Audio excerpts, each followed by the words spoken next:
안녕하세요, 오케이컷 권종호입니다. 이번 영상에서는 소니의 α7 마크 5를 간단히 살펴보도록 하겠습니다. 소니 α7 마크 5는 12월 18일에 출시한 소니의 간판 카메라입니다. 보통 저는 이 급의 카메라들을 중급기라고 부르는데, 이 중급기는 상업 취미 할 거 없이 아마도 가장 많은 분들이 활용하게 되는 라인업일 겁니다. 소니에서는 이 α7 시리즈가 중급기임과 동시에 소니의 수많은 다른 모델들의 근본이 되는 카메라로서 존재 의의가 있는데, 그렇기 때문에 카메라에 관심이 있는 분들이라면 누구나 큰 관심과 기대를 가지고 있던 모델이 아닐까 합니다. 저도 역시 마찬가지라서 α7 마크 5가 나오기만을 아주 오랫동안 기다려왔고, 이번에 리뷰를 준비하면서 다양한 테스트도 진행해보고 실제로 최대한 자주 들고 다니면서 일상, 인물, 풍경뿐만 아니라 상업 현장에까지 써보는 등 많이 활용을 해봤습니다. 하지만 암만 그래도 충분히 긴 시간 동안 정말 다양한 환경에서 사용해본 것은 아니기 때문에 이번 리뷰는 제가 중요하다고 생각되는 부분들만 일단 체크해보는 쇼텀 리뷰라고 봐주시면 좋을 것 같고요. 아마도 오랫동안 정말 많은 사랑과 관심을 가질 카메라라고 생각되는 만큼 α7 마크 5는 제가 구입해서 충분히 써보고 롱텀 리뷰로도 꼭 찾아뵙도록 하겠습니다. 우선 외관과 기능부터 살펴보겠습니다. α9 마크 3부터는 소니의 바디들이 미묘하게 벌크업이 되어가지고 출시가 되고 있습니다. 사실 사이즈 자체는 큰 차이는 없는데 뭔가 살짝 통통해진 느낌이랄까? 그래요. 그립부가 확실히 두꺼워졌어요.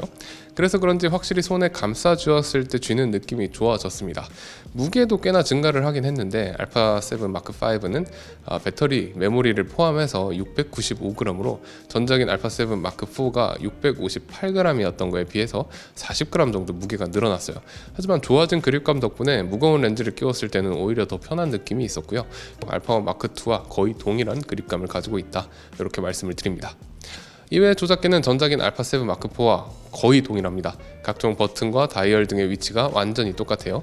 하지만 기존의 조작계가 워낙 좋았죠. 모드 다이얼과 사진, 영상, SNQ, 전환 스위치, 그리고 조리개 셔터 스피드 노출 보정을 조절할 수 있는 3개의 다이얼, 드라이브 모드나 ISO를 조절할 수 있는 버튼 겸 휠도 너무 좋죠.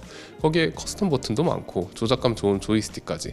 조작계가 바뀌진 않았지만 여전히 최상급의 조작계를 보여줍니다. 게다가 동작 속도가 전작 대비 좀 빨라졌다고 느꼈는데, 전원 온오프라든가 사진 영상 전환이라든가 메뉴 진입 및 설정 변환, 이런 대부분의 동작이 쾌적해졌어요.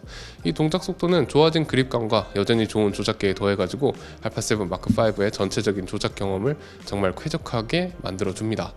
α7 마크 5의 뷰파인더는 약 369만 도트로 전작과 같은 스펙을 가지고 있고요. 하지만 LCD의 경우 210만 도트로 화소도 업그레이드가 되었고, LCD의 컬러감이라든가 명부 개조라든가 여러모로 품질 자체가 상당히 좋아져서 촬영 후에 사진을 리뷰해 볼 때의 경험은 훨씬 쾌적해졌습니다. 근데 물론 LCD의 발전도 좋지만 이게 중요한 게 아니더라고요. α7 마크 5는 무려 틸트 스위블 액정을 채택했습니다. 틸트 스위블은 정말 편한 방식의 LCD인데, 특히나 소니의 틸트 스위블은 제가 써본 틸트 스위블 중 가장 유격도 좋고 만듦새도 좋았거든요. 중급기에 해당하는 α7 마크 5에도 틸트 스위블이 들어갔다는 점이 정말 만족스럽고, 이런 방식의 액정은 제가 이 카메라에서 가장 호들갑 떨면서 칭찬해주고 싶은 부분입니다. 메모리 카드 슬롯의 경우에는 CF 익스프레스 A 카드와 SD 카드 중 하나를 넣을 수 있는 슬롯이 하나 있고, SD 카드만 들어가는 슬롯이 하나 있습니다. 당연히 SD 카드는 UHS-2를 지원하고요. 이렇게 듀얼 슬롯을 활용해서 동시 저장이나 순차 저장, JPG와 로우 별도 저장 등이 가능해요. 최근에는 CF 익스프레스 A 카드도 가격이 많이 저렴해졌고, SD 카드 2개를 활용할 수도 있기 때문에 제 생각엔 상당히 유연하고 유용한 카드 슬롯을 가지고 있다고 봅니다. 인터페이스 단자도 잘 갖춰져 있는데, 영상 촬영을 할 때 가장 자주 쓰게 되는 마이크 단자는 상단에 따로 배치가 되어 있어서 LCD 액정을 붙여서 쓰더라도 스윕을 할 때 지장이 없도록 되어 있고요. 특이할 만한 점은 USB-C 포트가 2개 있다는 건데, 2개의 포트 모두 고속 충전이 가능하고요. 최근 점점 미러리스의 활용법이 다양해지고 있잖아요. 그래서 포트 하나로는 외부 전원을 공급하고, 또 다른 포트는 노트북에 연결해서 웹캠으로 쓴다든가 여러모로 상당히 유용하게 사용할 수 있을 것 같아요. 그리고 HDMI는 풀 사이즈가 탑재되어 있습니다. 참고로 α7 마크 5는 단자들 커브가 하나하나 별개로 되어 있어서 되게 좋습니다. 근데 이 HDMI 단자를 덮는 커버가 유독 좀 너무 커가지고 이거 덜렁거리다가 떨어져 버릴까봐 조금 걱정이 되긴 하더라고요. 그리고 HDMI 출력은 기존과 같습니다. HDMI 정보 표시 옵션을 켬으로 하게 되면 카메라 LCD 액정은 꺼져버리고 외부 모니터로 모든 화면이 출력됩니다. 메뉴나 플레이백도 외부 모니터로만 볼 수 있고요. 하지만 HDMI 정보 표시 옵션을 끔으로 하게 되면 외부 모니터로는 화면만 출력이 되고 인터페이스 정보와 함께 카메라 LCD로도 화면이 뜨게 됩니다. 이 경우에는 메뉴는 카메라 LCD로 뜨게 되고 플레이백은 외부 모니터로만 볼 수가 있습니다. 좀 복잡한데 이 외부 모니터를 통한 연결성이 상업 영상 촬영을 할 때 꽤나 중요한 만큼 이 부분도 추후에 외부 모니터와 카메라 모니터 모두 같은 화면을 볼 수 있도록 업데이트가 되면 좋을 것 같아요. 그리고 멀티 인터페이스 슈 있고요. 특히나 소니의 MI 슈는 전용의 다양한 액세서리들이 이미 시장에 많이 나와 있기 때문에 상당히 유용하죠. 그리고 당연히 방진 방적도 지원하고요. 아쉬운 점은 탈리 램프가 없다는 부분 정도인데 그거 제외하고 외관 및 기능은 전반적으로 아주 만족스러웠습니다. 알파7 마크5는 약 3300만 화소의 부분 적층형 센서가 탑재되었습니다. 점점 빠르고 쾌적해지는 카메라들의 트렌드에 맞춰가지고 알파7 마크4에 비해서 4.5배나 빨라졌다고 하는데 이렇게 빨라진 센서 스피드를 바탕으로 연사 성능도 향상이 되었고 전자식 셔터를 실사용할 수 있게 되기도 했어요. 기존 알파7 마크4가 3300만 화소로 업그레이드가 되면서 화소적인 측면에서는 만족감이 아주 좋았지만 속도 측면에서는 또 아쉬움이 있었거든요. 근데 이제 알파7 마크5는 화소와 속도 모두 갖게 됐죠. 근데 여기서 끝이 아닙니다. 이 카메라는 또 기계식 셔터로 촬영을 할 때는 최대 16스톱의 다이나믹 레인지를 지원한다고 해요.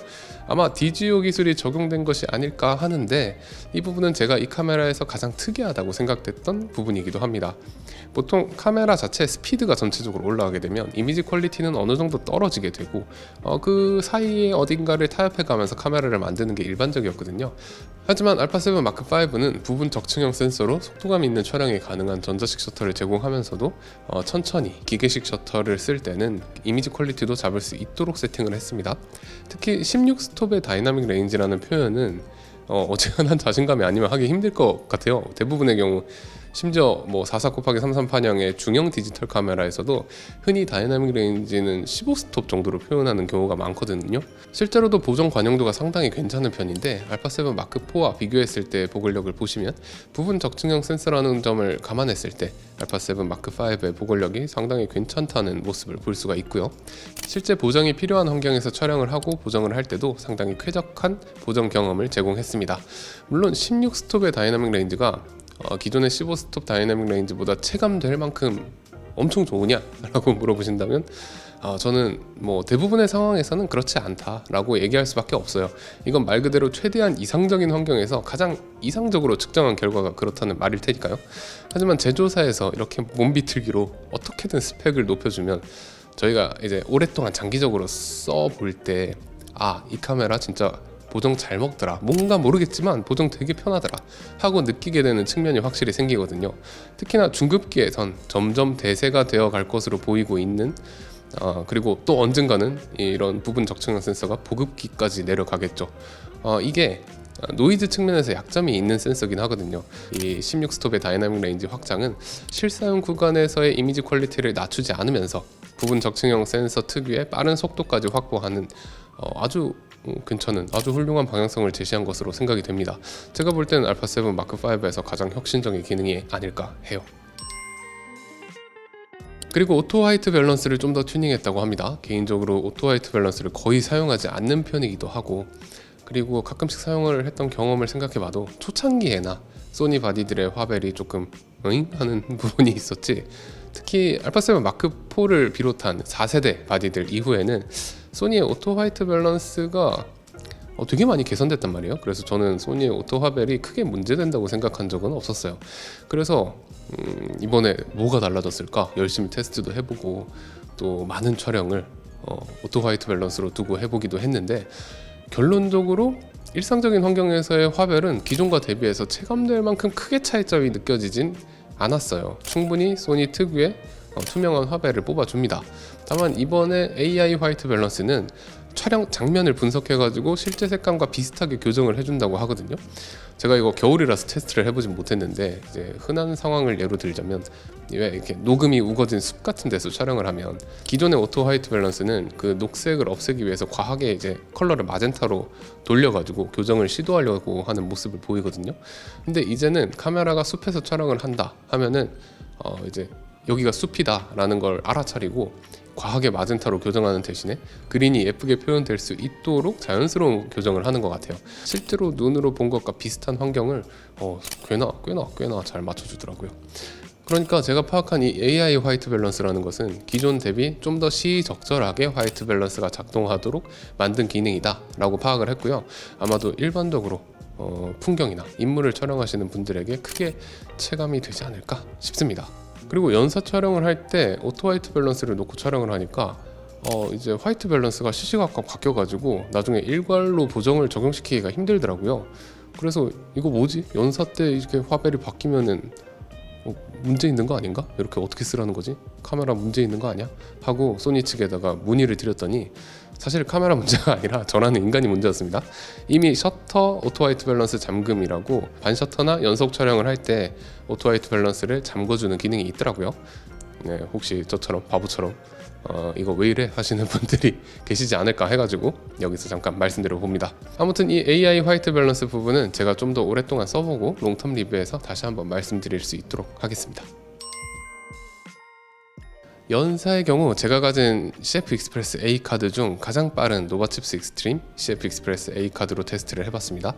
일단 표로 한번 살펴보시면 기계식 셔터의 하이 플러스 모드의 경우 모든 시나리오에서 안정적인 10연사가 가능했고요. 무손실 압축 로우 플러스 JPG로 촬영하는 경우에는 약 14초 동안 최대 속도로 137매의 연사 지속이 가능했습니다. 참고로 무손실 압축 로우와 압축 HQ 로우 간의 연사 능력의 차이는 없었고요. JPG 없이 무손실 로우로만 촬영을 하게 되면 연사 지속 능력이 조금 더 올라갑니다. 손실 압축 로우를 활용할 경우 JPG와 함께 촬영을 하더라도 사실상 무제한의 연사가 가능했습니다.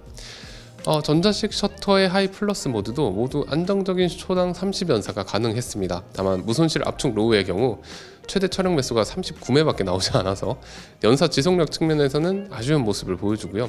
손실 압축 로우를 쓴다면 30연사라는 것을 생각해보면 상당히 괜찮은 모습이죠. 참고로 전자식 셔터에서 미드로 놓으면 15연사 정도가 가능한데 15연사의 경우에도 손실 압축 로우를 활용해야 여유로운 연사가 가능한 것을 볼 수가 있습니다. 사실 연사 능력은 높으면 높을수록 좋긴 합니다.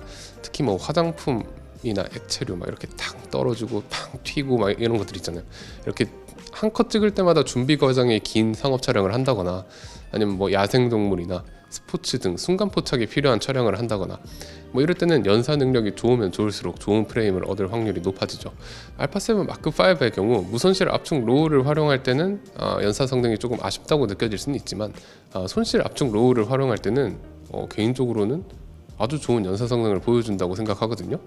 이미지 퀄리티보다 순간 포착이 필요한 상황에서 선택 가능한 옵션이 있다는 점은 언제나 좋은 부분이죠. 또 전자식 셔터에서는 연사 부스트라는 기능을 지원하는데 10연사처럼 무제한 촬영이 가능한 연사를 쓰시다가 딱 진짜 순간적으로 필요한 경우에 연사 부스트를 커스텀 버튼에 할당해 놓고 버튼을 딱 누르면 최대 30연사의 연사가 가능해집니다. 이것도 참 편하고 좋은 기능이었어요. 그리고 프리캡처 기능도 들어있습니다. 보통의 프리캡처들이 그러하듯이 전자식 셔터에서 사용할 수 있고요. 알파7 마크5의 프리캡처가 좋은 점이 연사 속도를 지정할 수 있는 데다가 최대 1초 전부터 이미지를 기록할 수가 있습니다. 이렇게 디테일한 세팅이 가능하다는 점은 동급에서 찾기 힘든 기능이 아닌가 생각하는데 이제 중급기에서도 프리캡처 기능을 적극적으로 활용해서 실용적인 로우 촬영을 할 수 있게 됐다는 점이 상당히 마음에 들어요. 다만 주의해야 할 점은 연사 부스트건, 프리캡처건, 전자식 셔터의 연사 스펙을 그대로 따라가기 때문에 무손실 압축 로우를 활용하면 버퍼가 너무 부족해서 제대로 된 촬영을 하기가 어렵고요. 손실 압축 로우를 활용하면 상당히 유용하게 두 가지 기능을 활용할 수가 있게 됩니다. 기본적으로 알파7 마크5의 연사 성능은 손실 압축 로우를 활용해야 한다. 이렇게 생각하시면 좋을 것 같아요. 셔터 관련 스펙도 살펴보면 기계식 셔터는 8000분의 1초까지 지원을 하고요. 전자식 셔터는 16000분의 1까지 셔터 스피드를 올릴 수가 있습니다. 빠른 셔터 스피드는 밝은 날에 밝은 조리개의 렌즈를 활용할 때 상당히 크게 체감될 정도로 만족스러운 부분이에요. 게다가 부분 적층형 센서의 빠른 리드아웃 스피드 덕분에 전자식 셔터일 때 롤링 셔터 퍼포먼스도 상당히 좋습니다. 덕분에 일상적인 환경에서는 전자식 셔터를 문제없이 사용할 수가 있어요. 일반적으로 전자식 셔터를 활용할 때는 기계식 셔터를 쓸 때보다 이미지 품질이 살짝 떨어지긴 하는데 개인적으로 이 정도면 대부분의 상황에서는 충분히 괜찮은 수준이라 생각하고요. 또 실사용 가능한 전자식 셔터가 있다는 것은 자고 있는 애를 찍는다거나 세미나나 골프장 같은 곳에서 행사 촬영을 해야 한다거나 등등 조용히 촬영을 해야 하는 다양한 환경에서 정말 유용합니다. 그리고 기계식 셔터의 경우 롤링 셔터 부작용이 없고 확실히 더 우수한 이미지 퀄리티를 보여주기 때문에 이미지 퀄리티가 더 중요한 작업을 한다 할 때는 기계식 셔터로 전환해서 촬영을 하면 되죠. 이렇게 옵션이 제공되는 건 언제나 좋은 부분입니다. 살짝 아쉬운 건 전자식 셔터에서는 안티플리커 기능을 지원하지 않는다는 점과 기계식 셔터에서는 250분의 1초로 준수한 동조 속도를 지원하는 반면 전자식 셔터에서는 플래시를 활용할 수가 없게 되어 있는데 동조 속도가 30분의 1 이런 식으로 좀 떨어지더라도 전자식 셔터로 플래시 촬영이 가능했으면 좀 더 좋지 않았을까 합니다. 그리고 손떨림 보정 기능도 업그레이드가 되었습니다. 스펙상 최대 중앙부 7.5 스톱, 주변부 6.5 스톱인데 예전의 기준과 1대1로 비교하면 안 되는 게 최신 시파 측정 기준이 좀 더 빡세졌어요. 그래서 수치로만 생각을 해보면 α7C2보단 좋아졌고 알파1 마크2보단 안 좋은 정도고요. 아마도 알파7 R5와 동일한 수준의 손떨방이 탑재된 것이 아닌가 생각합니다. 확실히 실제 사용 경험을 봐도 알파1이나 알파7 마크4 같은 이전 세대 손떨방에 비하면 굉장히 체감될 정도로 손떨방이 좋아졌고요. 알파7 R5나 알파1 마크2와 비슷한 수준으로 업그레이드 되었다고 느낄 수가 있었습니다. 좋아진 손떨방은 당연히 너무 좋은 부분이죠. 저조도 촬영은 당연하고 조리개를 조여서 셔터 스피드가 떨어지는 상황, 풍경 촬영이나 마크로 촬영 같은 것들 할 때도 너무 좋죠. 또 소니의 손떨방은 예전부터 영상에선 꽤나 좋았거든요. 억지로 화면을 붙들고 있지 않고 적당히 자연스럽게 잡아줘가지고 탁탁 이렇게 튀는 느낌이 덜한 편이라서 숙달만 된다면 자연스러운 핸드헬드 느낌을 내기에도 좋습니다. 디지털 손떨림 보정도 가능한데 액티브와 동적 액티브 2단계로 설정이 가능하고요. 액티브는 조금 더 잔떨림을 억제해주고 동적 액티브는 달리기를 한다거나 격한 움직임이 있는 상황에서 유용합니다. 다만 이 디지털 손떨림 보정을 활용하시려면 셔터 스피드를 평소보다 조금 더 확보해줘야 하고 약간은 짐벌처럼 움직이는 경향이 있기 때문에 전문가가 아니라면 사용 난이도가 살짝 있는 편이라고 생각하고요. 개인적인 생각에는 이 카메라의 기본적인 손떨림 보정이 영상에서 아주 훌륭하게 작동하기도 했고 또 핸드헬드는 또 어느 정도 그 손으로 들고 찍는 맛이 나야 한다고 생각하기 때문에 표준으로 놓고 활용할 때 만족도가 가장 높긴 했습니다. AF는 뭔가 잘 모르겠지만 새로운 바디가 출시될 때마다 조금씩 좋아지는 느낌이에요. 정말 좋은 AF 퍼포먼스를 보여줘요. 피사체 검출 가능한 피사체도 늘어났고요. 카메라가 알아서 검출 가능한 피사체를 잡아주는 오토 모드도 있고요. 이 오토 모드는 인물과 동물, 동물과 새 이런 식으로 원하는 피사체들만 오토 모드 안에 묶어가지고 체크를 해가지고 검출 가능하도록 설정할 수도 있고요. 추적 전환 범위, 추적 지속성 레벨, 인식 감도, 인식 부위 등등 굉장히 디테일한 설정들이 가능합니다. 거기에 가장 난이도가 높다고 생각하는 옆모습에서의 눈 추적 능력도 점점 우수해지는 것 같고 특히 소니는 한번 잡기만 하면 트래킹을 엄청 잘 해내기 때문에 촬영 피로도 측면에서는 정말 피로도가 적은 편입니다. 또 알파7 마크5는 전자식 셔터가 실용적으로 사용될 수 있는 카메라이기 때문에 블랙아웃 프리로 연사 촬영이 가능하잖아요. 기존 기계식 셔터로 연사를 할 때와 비교를 해보면 정말 훨씬 좋은 AF 정확도를 보여주기도 합니다. 사진뿐만 아니라 영상에서도 아주 훌륭한 AF 퍼포먼스를 보여주고요.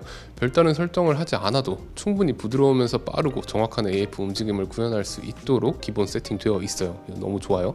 게다가 120프레임 같은 고속 촬영에서도 별도의 설정 없이 눈 추적으로 클로즈업 촬영을 해보면 정말 정확하게 AF가 맞아 들어가는데 고속 촬영의 특성상 잠시만 초점이 나가도 상당히 오랫동안 초점이 안 맞는 것처럼 여겨진단 말이죠. 그래서 제가 기존에 쓰던 FX3나 알파1 같은 것들을 활용할 때는 조리개를 조금 조이고 찍었어야 되는데 이제는 그냥 f1.4로 활짝 열고 오토포커스로 놓고 찍어도 되더라고요. 기술 발전이 참 좋습니다. 이번엔 영상 성능을 한번 살펴보겠습니다. 일단 알파7 마크5의 영상 성능은 기본에 충실하게 잘 구성되어 있긴 합니다. 7K 오버샘플링으로 화질 정말 좋은 4K 24p, 30p는 물론이고요. 4K 60p의 녹화가 가능하고 APS-C 규격으로 크롭이 되지만 4K 120p의 녹화도 가능합니다. 4K 60p의 경우 선택권을 줬는데 4K 화각 우선 모드를 켬으로 놓으면 풀프레임 화각 그대로 7K 오버샘플링이 되고요. 4K 화각 우선 모드를 끔으로 놓으면 살짝 크롭이 되는 대신에 안부의 노이즈가 줄어들게 된다고 합니다. 하지만 실제 테스트를 해보니까 안부 노이즈 측면에서도 굉장히 극단적인 상황에서의 약간의 차이가 느껴질 뿐 실용적인 구간에서는 아니요, 일부러 어지간히 언더가 나게 찍어도 노이즈에서 큰 차이를 느끼기가 힘들었습니다. 게다가 4K 화각 우선 모드를 켬으로 놓는 게 선해도 측면에서 약간이나마 이득이 있는 만큼 그냥 4K 화각 우선 모드는 켬으로 놓고 쓰는 것을 추천드립니다. 그리고 여전히 다양한 크로마 샘플링, 컬러 뎁스, 비트레이트 선택을 할 수 있어서 자신의 상황에 맞게 용량을 전략할 수 있고요. 그리고 코덱 측면에서도 용량 대비 화질이 우수한 H265 롱곡과 범용성이 뛰어난 H264 롱곡, 그리고 CG 작업이나 편집 시 편의성을 위한 H264 오라이까지 엄청 풍부한 건 아니지만 필수적인 이 세 가지는 아주 잘 갖추고 있어요. 당연히 소니 영상의 아이덴티티라고 할 수 있는 S로그3 지원하고요. 네이티브 ISO는 800이고 듀얼 베이스 ISO 비스무리하게 ISO 8000에서 노이즈가 한번 꺾이는 구간이 있다고 하던데 제가 테스트를 해보니까 크게 차이가 나지 않았기 때문에 듀얼 베이스 ISO는 신경 쓰지 않고 촬영하셔도 괜찮을 듯 합니다. 당연히 럿을 넣어서 뷰 어시스트 지원하고요. 뷰 어시스트는 HDMI와 연결된 모니터에도 표시되고요. 플레이백 화면에도 적용돼요. 아주 좋아요. 다만 영상 관련 편의 기능의 부재는 좀 아쉬운 부분이었습니다. 폴스 컬러, 웨이브폼, 개각도 지원, 아나모픽 관련 기능 등 영상 촬영 관련된 편의 기능들이 많이 빠졌고요. 그리고 최근 미러리스의 트렌드라고 할 수 있을 만한 내장 12비트 로우 영상 녹화, 그리고 오픈게이트 녹화 지원 이런 거 안 된다는 점도 아쉬운 부분이었습니다. 풀프레임 영상의 10비트와 로그 픽처 프로파일의 시대를 열어준 것이 소니였는데 12비트와 오픈게이트 시대로의 진입은 살짝 소극적인 것 같다는 느낌이 들어요. 소니에서도 조만간 꼭 내장 로우와 오픈게이트 촬영이 지원되길 바라봅니다. 그리고 전작인 알파7 마크4가 동영상 카메라로서 가장 아쉬웠던 것이 롤링 셔터 퍼포먼스인데 알파7 마크5는 부분 적층형 센서를 채택해서 빠른 리드아웃 스피드를 확보한 만큼 동영상 롤링 셔터 퍼포먼스도 상당히 우수합니다. 7K 오버샘플링을 활용한 상당히 좋은 퀄리티의 4K 영상이지만 프레임 레이트를 가리지 않고 아주 훌륭한 롤링 셔터 퍼포먼스를 보여주고요. 이제는 핸드헬드는 물론 꽤나 무빙이 빠른 카메라 연출을 해도 정말 무리가 없었고요. 물론 진짜 빠른 패닝샷 같은 것들을 한다면 어느 정도 롤링 셔터 부작용이 나타나긴 하지만 이 역시 그 정도가 심하지 않기 때문에 빠르게 이미지가 정상화돼서 물렁거림을 유발할 정도는 절대 아니었습니다. 이렇게 롤링 셔터 퍼포먼스가 좋아지면 카메라 무빙에서의 이점도 큰데다가 실내에서의 플리커도 눈에 덜 띄게 되고요. 디지털 손떨림 방지 기능도 훨씬 더 좋은 품질로 사용할 수 있게 돼요. 그래서 향상된 롤링 셔터 퍼포먼스는 동영상 측면에서 정말로 아주 만족스러운 모습이었어요. 그리고 제가 받은 모델이 이거 아마 정식 판매되는 모델인 것으로 알고 있는데 발열 및 배터리 테스트 결과가 정말 놀라웠습니다. 자동 전원 오프 온도 옵션을 높음으로 두고 노바칩스 익스트림 CF 익스프레스 A 카드와 소니 터프 V90 카드를 사용해서 테스트를 해본 결과, 물론 지금 한겨울이라 추운 날씨에 테스트를 하긴 했지만 H265 4K 422 CPT 24p로 5시간 동안 연속 촬영을 하는데 발열 경고도 뜨지 않았고요. 여기에 더해 곧바로 배터리를 교환한 다음에 카드를 포맷하고 H265 4K 422 CPT 60p로 연속해서 촬영을 이어갔지만 역시 추가로 4시간이 넘는 시간 동안 발열 경고조차 뜨지가 않더라고요. 겨울이라서 사무실 온도가 15에서 20도 사이로 상당히 낮은 편이긴 했지만 9시간 연속된 발열 테스트에서 발열 경고조차 뜨지 않았고 바디나 배터리나 메모리 카드도 그냥 미지근한 수준이었습니다. 제가 FX3나 알파1이나 알파 마크2 등 다양한 카메라를 테스트해봤지만 이렇게까지 발열 제어가 잘 되는 소니 미러리스 처음 보는 것 같아요. 물론 팬이 없는 바디의 특성상 38도까지 치솟는 이 대한민국의 미친 더위를 한번 겪어봐야 진짜 이 아이의 발열 퍼포먼스를 알 수 있겠지만 팬이 없는 타사 바디도 여름철에 엄청나게 강한 발열 퍼포먼스를 보여준 적이 있거든요. 그래서 이 카메라의 발열 퍼포먼스도 상당히 좋지 않을까 하는 느낌이 들었습니다. 기존에 쓰던 MP-FZ100을 그대로 사용해요. 그래서 추가로 비싼 배터리를 구입하지 않아도 되고요. LCD 화소 많이 늘어났잖아요. 그럼에도 불구하고 4K 422 CPT 24p 기준으로 2시간 40분이 넘는 녹화 시간이 나옵니다. 사진 촬영의 경우에도 지금 막 영하 7도 8도 막 이런 엄청 추운 겨울날에 나가서 촬영을 했는데 체감상 정말 오래 배터리가 가더라고요. 중급기 모델들은 대부분 배터리 타임도 아주 중요하고 그렇기 때문에 대부분의 중급기들이 배터리 타임이 좋은 편인 건 맞지만 이 알파7 마크5의 배터리는 그 중에서도 상당히 특별하다고 할 정도로 좋은 편이었어요. 장점밖에 없는 업그레이드인 만큼 모든 분들이 만족할 알파7 마크5의 자랑할 만한 점이 아닌가 합니다. 소니가 처음 미러리스를 만들던 시기부터 모든 알파7 시리즈를 써본 제 입장에서 기억을 한번 더듬어 보자면 처음 알파7은 정말 작고 신기한 카메라 정도로 받아들여졌고 알파7 마크2는 새로운 기술이 대거 탑재가 됐었거든요.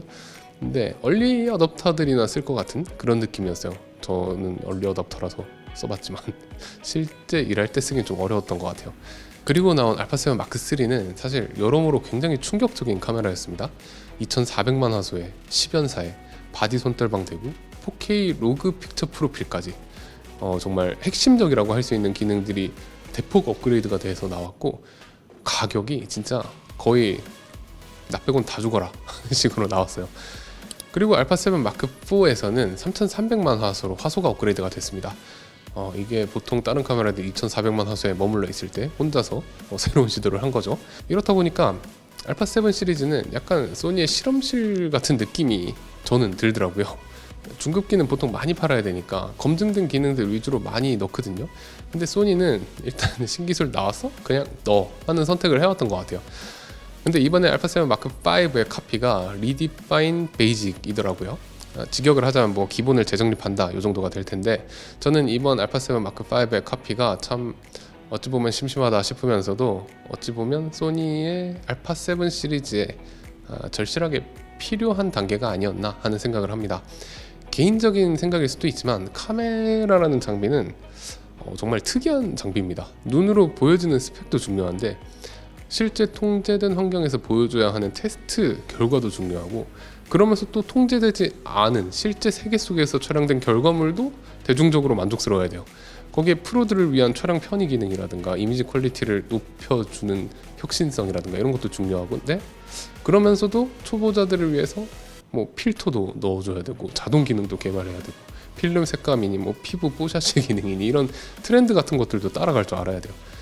또 있죠. 이게 비나 눈이 올 때 카메라를 자신감 있게 꺼낼 수 있게 만들어야 되고 진흙이나 물 같은 거 튀어도 뭐 대수롭지 않게 생각할 수 있게 만들어야 되고 35도가 넘는 뜨거운 태양 아래의 백사장이나 영하 15도가 되는 새벽 바닷가에서도 믿고 쓸 수 있어야 됩니다. 그런 신뢰감이 있어야 돼요. 그러니까 저는 소니의 알파7 시리즈가 혁신과 스펙 부분에서는 더할 나위 없는 미러리스 최고의 카메라 라인업이라고 생각을 했지만 감성적인 부분과 신뢰성 측면에서는 좀 약점이 있지 않았나 하는 생각을 했거든요. 아니 물론 더 좋은 퍼포먼스를 보여주는 AF 성능 그리고 3300만 화소의 부분 적층형 BSI 센서 7.5 스톱 손떨방 틸트 스위블 액정 뭐 이런 스펙적인 상승도 많이 이뤄냈죠. 근데 이런 스펙적인 상승보다 제가 알파7 마크5에서 놀랍다고 생각한 부분들은 스펙보다는 감성적인 경험이나 신뢰감 같은 것들이었어요. 아쉬웠던 그립감이 뭔가 모르게 개선됐고요. LCD에서 이미지가 좀 더 좋아 보이게 됐고요. 오토 화이트 밸런스도 뭔가 더 좋아진 것 같고 거기에 엄청나게 좋아진 발열 컨트롤 이 추운 겨울에도 배터리가 갑자기 방전될까봐 걱정하지 않아도 돼요. 게다가 기계식 셔터와 전자식 셔터를 구분해서 기계식 셔터로 찍으면 기존과 같은 쾌적한 보정 경험 제공하고 전자식 셔터에서는 새로운 스피드, 속도감도 제공해줍니다. 이렇게 말하면 좀 그런가 모르겠는데 알파7 마크4까지 뭔가 전자제품 느낌이 나는 카메라였으면 알파7 마크5부터는 진짜 카메라가 된 느낌? 가격을 또 한번 보면 이 카메라의 출시가가 달러가로는 2,900달러로 나왔거든요. 근데 한국에서는 359만 9천 원으로 상당히 괜찮은 가격대로 출시가 됐습니다. 솔직히 환율 생각해보면 진짜 어떻게 싶을 정도로 가격을 잘 빼줬는데 알파7 시리즈에 대한 소니 코리아의 진심이 잘 느껴지는 부분이 아닌가 싶습니다. 알파7 시리즈가 소니의 간판이 되는 메인 카메라로서 소니가 카메라 시장에서 추구하고자 하는 지향점이 잘 느껴지는 바디였고요. 사진 위주의 하이브리드 카메라를 찾으신다면 정말 모든 장르를 막론하고 최고의 만족감을 느끼실 수 있을 것이라 생각됩니다.